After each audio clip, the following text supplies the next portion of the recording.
There we go. Recording. We're off. Welcome to the world. Part 2. Part de, zwei, dos. They sound like all the things we get up to all day. Dos. Dos all. Yeah. Anyway. Zwei? Oh no, eins, zwei. Zwei. Yeah, zwei. Yeah, Did you say zwei? Yeah. Oh, sure. But we got to track 6, nicely in the middle. The Day We Fell. The Day We Fell, nice short one. I think at the time it was the longest song we'd ever written, wasn't it? I think we were quite staggered. Clocks in 6 minutes, 5 seconds. You were like, we've written a 6-minute song! Yeah. How the hell did that happen? Bear in mind, like, a solid minute of that is like pure shanty. Shanty waffle. Shanty waffle. Yeah. It's. I remember you wrote this song. You had got the music going quite a way before the words were written, and it already developed into some sort of like. Oh, stop shaking the camera! Sorry about that. It had. I think we decided. I think you were playing it, and then I remember at one point you said, "Where the hell is this song going? What is it going to be?" And then we all had a bit of a crack about it and said, "We've never done a song where it's been like a bit of a project song." We were just like, let's just be self-indulgent. Yeah. Let's just see where it goes and just be. I know it's not like in the grand scheme of bands and stuff. It's not the bravest, most bold. No. It's like standing on the moon, is it? Kind of was for us at the time, though. At the time, for us it was, yeah, definitely. Well, it was the first song that I think had a kind of, like you said, like a sort of target, objective, like where we said almost not a concept. Well, yeah, concept really. Not that it's a concept. We never started exactly. We didn't have the. You didn't have the lyrics when we wrote the music, did we? It's about a very specific story, and it's obvious what it's about. Whereas a lot of other tracks are open to interpretation. This is just. It's about what it's about, isn't it? Yeah, it's just about. However, having said that, I wrote it, the music, and then gave it to you, and you kind of did that totally independently. Yeah. But I don't think they've ever kind of met together so well. Do you know what I mean? Like, I don't know if there must have been parts of the song that you'd written that sounded piratey. That sounded. It reminded me of the sea. Yeah. Yeah, I don't know if there's mention of that, and that somehow influenced what made me write that. I just don't know. I always liked that film though when I was a kid. I remember it being on every now and then. The black and white version of yeah, got myself a new car. Don't know if you can hear that on here, but there's some guy out there revving the balls. The smallest off his dick car. in the world, revving the nuts off his car. Yeah, and I just wanted to write. Well, we'd written the song "Stranger" off "Fire It Up" about a film, hadn't we? Or I'd written the words about Book of Eli. The Book of Eli, so that was a good film. So I thought maybe we'd do that kind of thing again. And Moby Dick's a timeless tale, isn't it? So, and it's really become like, it's like a curveball, but a real hardcore Wagons fan favourite, isn't it? It probably gets requested more than any other song. It's a good song. I like it, and yeah, proud of it actually. I remember listening to it a few years ago, which was a couple of years after we'd sort of recorded it, and I never really go back and listen to stuff, but I listened to that and I was like, that's really good. That. I think it's probably about everything we've ever written past us before a certain point. It's probably aged the best. Yeah, you're right. Yeah, I think so. It still sounds like a song that we could have written yesterday. Really, it's got a kind of Iron Maiden vibe about it, as some people say, which is odd because. Roast Rhyme of the Ancient Mariner, isn't it? They've got similar. Oh, they're right. I'm more in theme. Unless it's off Number of the Beast, I wouldn't know. It's more in theme than it is in sound, really. But yeah, I don't know. There's something about everybody that likes that sea tale. Everybody wants to be a sailor, don't they? All that Scrimshaw stuff, and yeah, Brave Sons of New Bedfordshire, and then Andy Pilkington made the lyric video for it, which is great. The artwork is brilliant. Yeah, it all came together. The lyric video, the song, and that video on YouTube. Now, it's been a bit of a slow burner, but it's been consistently getting a lot of comments like going, "Who are these guys?" They just discovered them, and they check our other stuff out and go, "Yeah, they're crap." Shite. Yeah, there's nothing else about fish or whales or anything. Yeah. They think we're some sort of like pirate. Wow, who are these guys? Yeah. And then they discover, I don't know, SWT and go. Well, to be fair, I'd probably pull a face. So yeah, that was the day we fell. That was track number 6. What's next? Fighting Jack. Fighting Jack. Let me at him. Put him up. Fighting Jack. Yeah. That's another song. Where the hell did I read about that guy? I must have read about him on the internet. Someone on Facebook. There's a picture of him. I think a picture appeared of him on my Facebook. It was to follow the page about war or something, and of this guy running up the beach with a bunch of commandos who have all landed in the landing craft, and they're all carrying guns, and he's got a fucking sword in his hand. That's it. Yeah. Carried a broadsword, like a rapier or something. Yeah, he was running up the beach with a sword. I was like, who's that? That can't be a real picture. And real bloke. We haven't got long enough to go into why he was so awesome, but there is a book you can buy about him. It's not very long, but he's an unbelievable guy. He learned how to play the bagpipes, and then came second in the national Scottish bagpipe competition, something like that. And then he starred in a film. He cycled. So I can't remember the details. He cycled across India or something as well. He got the leading role in a film. He starred in a film. He's just an unbelievable. One of those guys that turns his hand to things and will just succeed. And he was obviously a war hero. He's a war hero. I mean, everyone fought in the war, and any war, he's a hero and everything. But he went and did some absolutely outrageously. He was the last man, it said, I think, to kill somebody in battle with a bow and arrow. Yeah, but registered. I think he shot some Germans with a bow and arrow. What a guy! Charge! I mean, what a way to lead your men, eh? But song-wise, it's a great. I don't know. It's heavy. It's a heavy album, really. If you look at it like this, I mean, it's probably the heaviest album we've done, and it is. It's got a classic sort of rock kind of.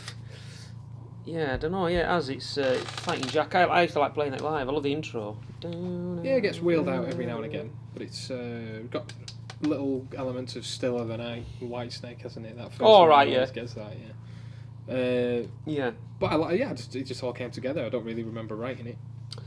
No, I don't really. I don't know. I remember getting really pissed off with a solo, and going for some fish and chips or something in the studio. Some inspiration. Some fish and chip inspiration, and then just came back and Matt. You should have made that joke about the day we fell. Yeah, I should have done. And bought myself a fish. Chip, yeah. Got myself a fish. Put myself in the character mindset. Get myself a fresh cod. Yeah, a battered cod. And I remember just going like, fuck it, and then just absolutely. Yeah. I won't say shredding, but just sort of went, well, I'm not going to think about it, and just played it. I think all the best solos you've ever come up with, you've ended up saying that. What was the other one?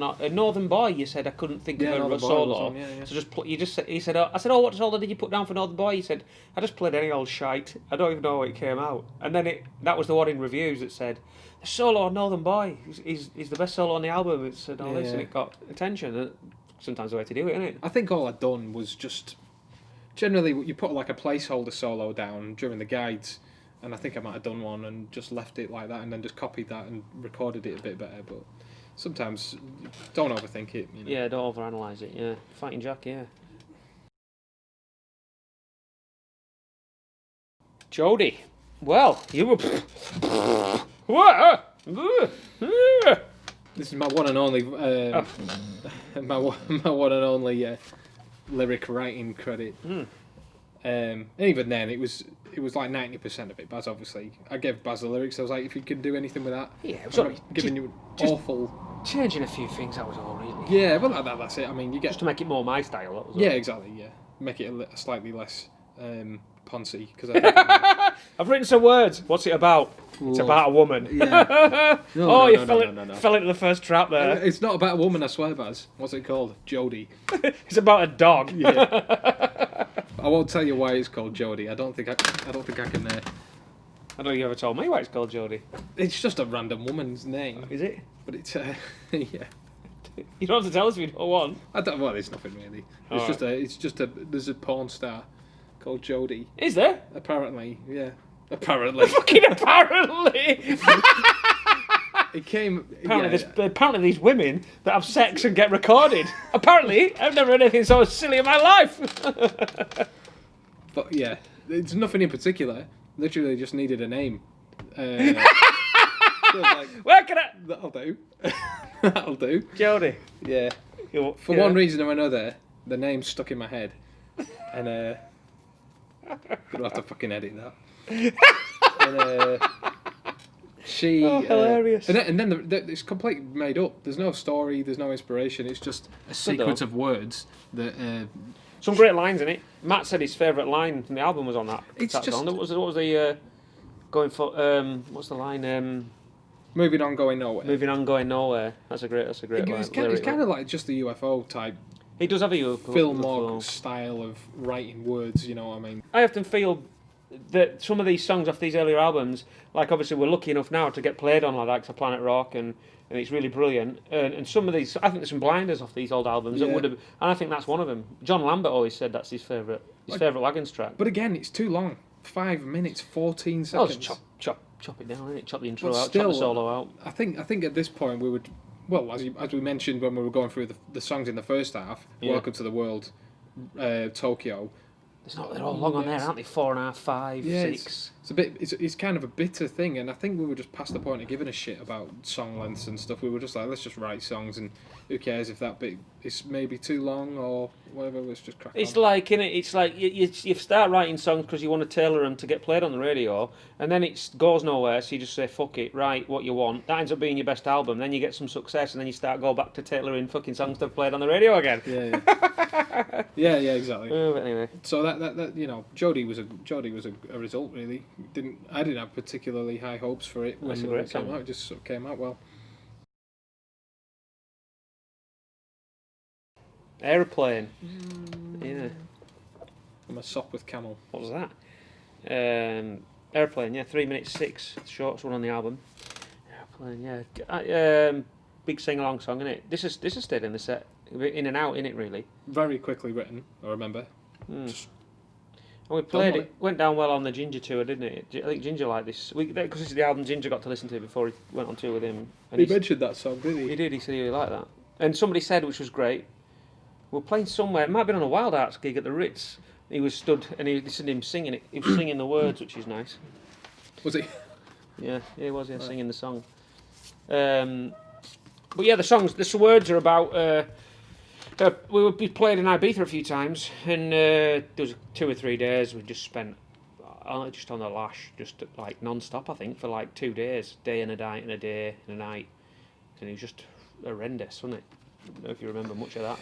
Yeah, well, I wasn't present for the very last part of that session. But Heavy. But that's what that song's about. Some of the stuff that went on those few days. It's crazy. Yeah, I mean, it's a great song. Good tale, I think. Yeah. Well, that's it. It's a great sing along. People, it's nice to see. Always nice to see people singing to songs. As a band, definitely. Again, like another song that never kind of. It's always been in the kind of B list of songs that you could sort of throw in every now and again. Well, it's a nice, easy one to throw in it. You don't never forget an out to it, really, is there? It's about 3 chords. Yeah. I think so. Although I think every time we do play it, I manage to fuck up singing it somehow. It's the simple ones, isn't it, that you always... All right. Well, the song? Yeah. All right. Yeah, very good. Yeah, and then... You got a poster with that one, obviously, that album. It was, yeah... It's a good poster, isn't it? I think I remember fighting for this... just a booklet, you know what I mean? Some sort of lyric. Just something. So I think it's the only album we've ever done. It's got words. We've got the lyrics actually in. Oh no, CD. I think the vinyl of the last 2 albums have got the lyrics. Oh, they're right. I've never bought them, so. No. And the list of, because this was done through via Pledge. Yeah. If you recognise it, if anyone was about at that time. So I think we. Pledge, obviously they've fallen from grace, well, a lot. back then it was a real thing. We said, right, we're going to do it once, but only once. We weren't even going to do it. We were so in two minds. I'm surprised we did it, to be honest.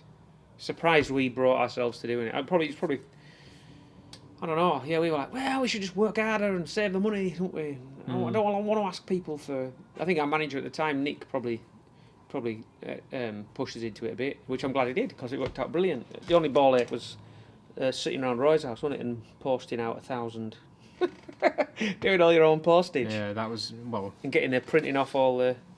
Oh, we do it. It's all right to do it now. We do it here. It's great, but doing it. I remember Alex's. It was Alex's house as well. Yeah, it was, wasn't it? The one he was renting at the time. But I mean, it was.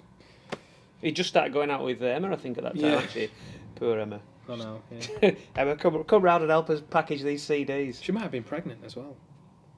Really? Yeah, I think so. Oh, I'd have known her a while then. I've been going out a while then. No, because he was in the house. He was in the house in Wharton, wasn't it? Next to your nan's house. Yeah, but that was AEROPLANE. AEROPLANE. Feet 5 4 Fun. Still in the set, innit? This was written in the studio. We wrote it when we were doing the guides, and we had a bit of time when Matt might have been editing something. No, he didn't. Because I remember a hilarious incident at Roy's house up North Road, the little house where your mum lives, or lived, where you and him nearly came to fucking blows about the and Alex couldn't get the rhythm. It's kind of behind the beat, isn't it? Ever so slightly. Do you remember? And we're all stood there like that. And you're going, no, it goes down, down. And Roy's going, what you mean? Down, down. You're going, no, it goes down, down, down. That wouldn't have been enough to make me get angry. You were getting pissed. You were both getting pissed off because I think it was the same practice where we were trying to write down. I vividly remember it. We were at the studio this weekend. We need to write down. Oh, the tempos. The tempos. I fucking remember that. That was because I have an old telephone somewhere and I recorded that argument on my phone, and it's hilarious. It was getting quite heated, and that's the most heated this band's ever been, to be honest. I don't know. I mean, me and Alex. But you are brothers, so we are brothers, and allowed to. But I mean, I think sometimes. It was hilarious. Yeah, well, I don't know. Then you go to the fucking studio and he goes, yeah, it's too slow. Oh, yeah, it's too fast. Yeah, what was the fucking point in 3 hours last night? This is the thing. I mean, with that song, it came together very quickly. Frankly, we needed another song, didn't we? Because we didn't go with any extra songs for this album. No, that was all. That was everything, wasn't it? 10 songs written. The ones we're using. Recorded. So we went and. Did we have 16 as well? Yeah, but that was sort of written for the extra. You know right, what I mean? Okay, we didn't go in yeah. with it, did we? And so we just got there, and I remember we had pieces of it and just threw it all together, and I think we cut chopped bits out. Yeah, we did. Yeah. And it ended up coming out like what it was, and it came out pretty good actually. It's a banger, isn't it? Just made it the most obvious album closer, really. You know. Which is funny because you look at Matter of Time, and that's an obvious album closer. And Fee Fi was the obvious album closer, but couldn't get two more different songs. Couldn't get two more different songs. It's strange, isn't it? You just kind of, I think the album finisher generally is always the one that leaps out first, isn't it? Mm. You generally know straight away that's the one's finishing the album. That's going last. The opener's the difficult ones, and the ones in between are not so bad. But the last one's always pretty obvious. Fee Fi. It's always been in the set for so long, hasn't it? Yeah, I saw a great comment. Somebody slagging it off. Massive Wagons. Who the hell writes a song called Fee Fi For Fun? Someone slagging it off because it sounds like because the lyrics were childish. It's like you just feel like saying, "Just fuck off, love. Just fuck off." Whatever. Don't listen to it then. Don't fucking listen to it. Don't take yourself so bloody seriously. It's a laugh, innit? It's just an headbanger, innit? Which is why it's been in the set so long. It's kind of like a sign-off song as well, I always found. Whenever we fire into it, it's just like... people go, fucking hell, yeah! It's like a final goodbye, innit? It's like, let's really fucking go for it one last time. It's just, I don't know, just a good rock and roll song. Don't take yourself too seriously. We're in it of course. to have fun at the end of the day, so... You have to take yourself very seriously, indeed. If you're gonna say it's childish and you shouldn't play songs like that. Really, childish songs. Fuck off. Yeah. Should we not childish? Fuck off. Yeah. Is that them all? So that's it, yeah. Is that them all? That's the 10. Sad it's over. It's the big 10. What album's next? Full Nelson, isn't it? Yeah, with Phil Nelson. Crack on with Full Nelson next. Get that out next month, maybe, yeah? Yeah, we'll do that next month. Yeah, cool. Are we still doing out? No, what happened with Bilf? We were endorsed by Bilf. Yeah, no, still going, yeah. No, Terry was speaking to her recently and she's still going, yeah, still selling her stuff. Beard I'd like to fondle, if you were wondering. I've got a Bilf hat somewhere. Yeah, no, she was sound. At the time, she sent us a lot of T-shirts and stuff and ets and whatnot. Yeah, and the album cover as well, I think we should make a note of, because I love that album cover. I think it's probably I won't say the best, but definitely right up there with one of our best. I think so. I think it's a great. That was Rob, that wasn't it? Rob Nankerville. Yeah, he was responsible for that. There was a few ideas floating around at the time. There was one was like a big ball and chain type one, wasn't it? That you quite liked. It was like stuck in the earth with like chains coming out of it, which was quite cool. We did talk about this when we went on. We did a video on YouTube. Yeah, we did, didn't we? I like that one. I like that album cover. I also like, oddly as it sounds, I really like the album, like the matte finish on the album as well. You know, like the. And we did some posters that were like a matte finish. I think it looked really good. It made the colours stand out. It's classy. It's good. I'll show you the vinyl actually. And that train's now running. That was getting some work done at the time. I can't remember the name of it. I don't know. I worked with a guy that works on it. The train. If you got the vinyl version. And look at the back cover, and if you've got AC/DC's Power Rage album, look at the back cover of that, and it's identical. Well, obviously we're not AC/DC, but I mean we've got a different picture there. But in terms of where the tracks are, the font, the size, and then where the credits are and everything, even the order of the credits, producer, engineer, whatever. That's where the similarity starts and ends. Yeah. Where'd you get that album from? This? Yeah. Off the shelf. Yeah, we've got a few. It's fucked, isn't it? Yeah. I could have to give that away. Give it away. Give it away now. So that's it. Yeah, there you go. Yeah, there you go. Welcome to the world. I think that's. Yeah. Put a lid on that, can't we? Draw a line under it.